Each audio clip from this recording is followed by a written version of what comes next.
Besimtarët Bektashi festojnë ditën më të rëndësishme dhe më të bekuar të vitit, Sultan Novruzin. Kjo festë simbolizon ditëlindjen e shenjtorit më të rëndësishëm, Imam Aliut. Mirë se vjen Novruzi Sultan, merhaba, merhaba, Novruzi Sultan. Besimtarë të shumtë u mblodhën në krye gjyshatën botërore në Tiranë. Nëpërmjet ndezjes së qirinjve, një nga ritet e kësaj feste, besimtarët janë lutur për më shumë lumturi dhe begati. Kryegjyshi botëror i Bektashinjve, Haxhi Dede Baba Edmond Brahimaj, ju drejtua besimtarëve me një mesazh për të dashur dhe ndihmuar më shumë njëri tjetrin. Ta dojmë më shumë njëri tjetrin dhe Zotin, sepse vetëm të mira vinë prej Tij. Të ecim përgjatë jetës suaj në rrugën e drejtë të së vërtetës, e të jemi falënderues e mirënjohës ndaj bekimit të Zotit. Sipas legjendës, në këtë ditë çdo gjë rigjallërohet me shpresën për një të ardhme edhe më të mirë.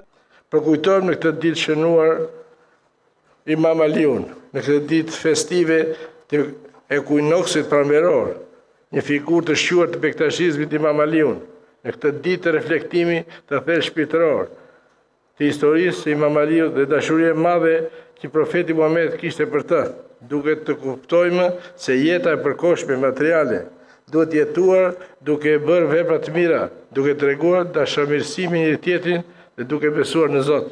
Kjo festë është njohur ndërkombëtarisht edhe nga OKB-ja si dita ndërkombëtare e Novruzit, ndërkohë zyrtarët më të lartë të shtetit kanë përcjellë urimet e tyre për besimtarët Bektashi.